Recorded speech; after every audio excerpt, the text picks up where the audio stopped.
Hi everyone, I hope you enjoyed the video. Please like, comment, and subscribe like usual. But before we end it, I was going to show a little profile of all the cards I use because people have been asking in the comments about what cards I've been using in my decks. And I never actually posted a picture or even explained them. I kind of just made the video and people just had to kind of guess.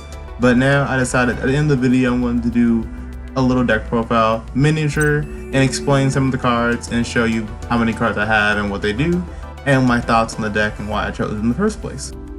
So as you can see, first we have 2 copies of Ash Blossom. We all know why. Ash Blossom negating the ability of my opponent to add cards from their deck to their hand, spell summon cards from their deck to the battlefield, put cards in the deck to the graveyard, all that stuff.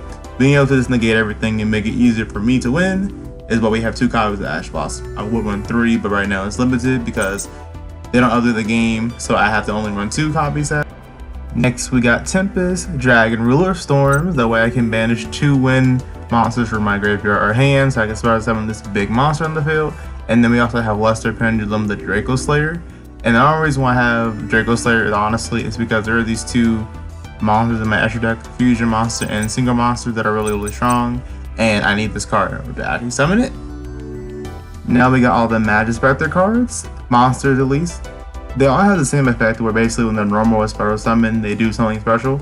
So what the cat does, when it's normal summon or special summon, you can add 1 Majespecter card directly from your deck to your hand, but it only gets added during the end phase. What Majespecter Crow does, when it's normal summon or special summon, you can add 1 Majespecter spell from your deck to your hand. Majespecter Fox adds 1 Majespecter Trap to your deck, from your deck to your hand. And then the Raccoon will add 1 Majespecter monster from your deck to your hand. And then the Toad lets you directly set 1 Majespecter spell or trap from your deck directly to the battlefield, but it cannot be activated the same turn. And all the Majespecter cards have a really cool effect where they cannot be targeted or destroyed by card effects, which is actually the main reason why I even use the deck in the first place. Then we got 2 copies of Cosmic Cyclone because I really hate fighting against Mystic Mine, so I had to banish it and get it out of my sight. We got 1 copy of Duel's Alliance. Then we got 2 copies of Majespecter Sonics. What this card does, you can target 1 Majespecter monster you control, and then it gets double the attack and defense it originally has. But sadly, when it attacks directly, it still does the normal damage it would do. Next we have Majespecter, which allows all your Majespecter monsters to gain 300 attack and defense. And then you contribute 1 win spellcaster type monster you control, and then add 1 level 4 or lower Majespecter monster directly from your deck to the battlefield. Then I run 1 copy of Pendulum Paradox, 1 copy of Pot of Extravagance, 2 copies of Pot of Riches, 1 Terraforming, 1 Upstart Goblin, and then I go into the Majespecter Traps. All the Majespecter Traps are really good in my opinion, but the Majespecter Trap, the first one, is Majespecter Gust. All it really does is you can target 1 Majespecter Pendulum card you have and Spirit Summon as a monster. And at first I thought it was terrible because I was like, why would I ever use this? Like, what's the point? It's not really a good idea trusting the trap card so it's slow, and then also it's just not going to be the best. But then I realized that, wait a minute, being able to just add 1 extra card for no reason and basically no cost the battlefield is extremely good. Then we got Majespecter Supercell, which basically, as long as 1 Majespecter card in my Pendulum Zone, all the activations and effects of my other Majespecter cards cannot be negated. And then if there are 5 Majespecter cards in my graveyard, I can add them all back to my deck and draw 1 card. We got Majespecter Tempest, which is whenever a monster will be special summoned or an effect of a monster be activated, you contribute 1 of my win spellcaster type monsters and negate it, which is insanely good. And last, we got Majespecter Tornado, which is you contribute 1 win spellcaster type monster, target 1 monster your opponent controls, and banish it. Now lastly, let's talk about the extra deck. Now before I get into this, I probably should have said this in the beginning of the actual little preview or like list of cards in the deck, but I'm not the best Yu-Gi-Oh player. So, especially in my extra deck, it's not always going to be the best.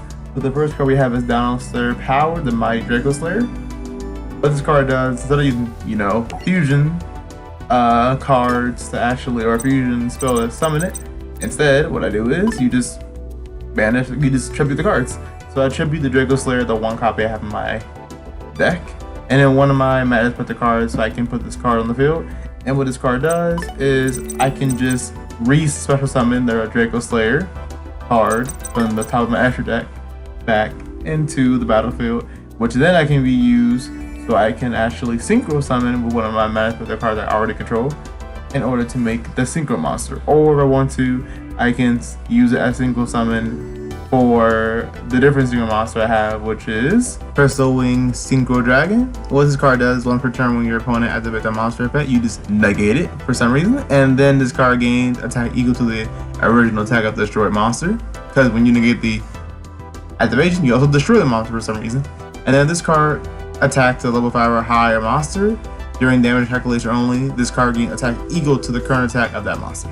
Then we have Ignister Prominence, the Blasting Draco Slayer.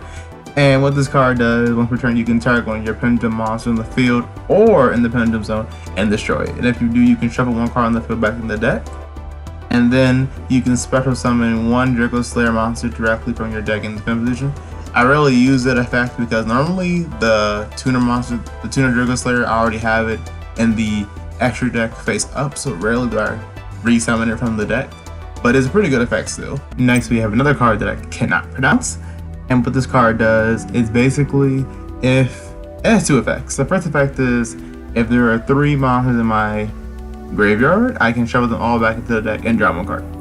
Then the second effect is if there's a non-effect monster in my graveyard, I can special summon that monster. I never ever use the second effect because I have no non-effect monsters in my deck. But the first effect, even though all my monsters are Pendulum monsters, the reason why it's kind of useful is because I face a lot of decks that my opponents have had where they just immediately send cards directly to the graveyard. Don't even destroy my card, they just put it in the graveyard. So if I can put this card on the field, I can just get those cards back and draw one card. It's really useful. Next we have Majespecter Paladin, the Ascending Draco Slayer. What this card does, when it's summoned, I can add one Pendulum monster directly from my deck to my hand, which is pretty good, but of course it only happens in the end phase because the game is trash. And then the second effect it has is once per turn you can detach one expert material from this card, and then you can special one face of Draco Slayer Pendulum monster directly from your extra deck. But of course it can be used with XYZ material for a summon. It's actually not bad, it's just rarely do you use the second effect, but if I can get one extra monster on the field, it's pretty useful.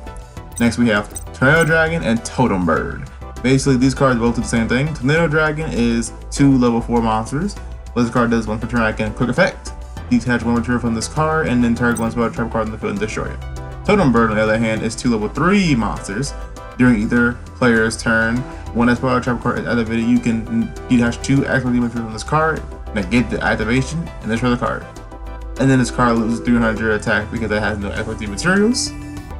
Also, I apologize if I talk really fast and you can barely understand me. I just am not really that used to commentating yet, and also normally I just talk really fast, so I don't even hear myself doing it, but I apologize in advance. So next we have Bull Sword Dragon. I don't even gotta explain this card, honestly. It's just big boss monster, really strong, does way too much, and it's basically, you have this card on the field, you win the game. That's simple. Next we got Great Fly. What this card does is all wind monsters in the field gain 500 attack and defense. All earth monsters in the field lose 500 attack and defense. Then if this card is destroyed by card effect or battle, you can target one wind monster in your graveyard, add it to your hand. Like I said before, this is a pendulum deck. Rarely do any of my cards actually go in the graveyard. So most of the time, I just add the Great Fly that got destroyed back into the extra deck. Then we got Nightmare Cerberus, Nightmare Phoenix, and Nightmare Unicorn. Basically, you know these cards you already. Nightmare Cerberus, discard one card, destroy one spell of a monster. Nightmare Phoenix, discard one card, destroy one spell trap. Nightmare Unicorn, discard one card, and then I can just take one card from my opponent's field and put it back in the hand. And then lastly, we got Surge Skull Dread. This card is amazing. I did not realize how good this card was until recently, honestly. And it's really good for a lot of reasons. All the effects are good. The first effect, meaning if a normal Esper Summon monster points to this card, it gains 300 attack, easy. The second effect is if there are 3 or more monsters used for this card's summon with their names, once per turn during your main phase, you can spell summon one monster in your hand, which is insanely good. But the third ability that causes, or happens because you have 4 monsters with different names were used to summon this card. It's so good. It literally just, you draw 4 cards and then you place 3 of those cards back into your deck, and it's so good. And the main reason why I love this card, honestly, is not only because of its effect to draw 4 cards and then put 3 back in the deck. It's the arrows. The arrows on this card go directly down to 3 spots. As you can see, it's so good because basically when you pendulum summon, you can pendulum summon 3 monsters directly to those arrows, and it just makes you overwhelm your opponent. Like, I've OTK my opponent before. Just, you summon 3 monsters, they all get 300 attack and defense because of the first ability. Then, that wasn't already good, you also have that big monster on the field, so it's just insanely strong. But I hope you enjoyed the video. I hope you enjoyed the little deck list. Please like, comment, and subscribe for more if you really enjoyed the video. And I'll see you next time.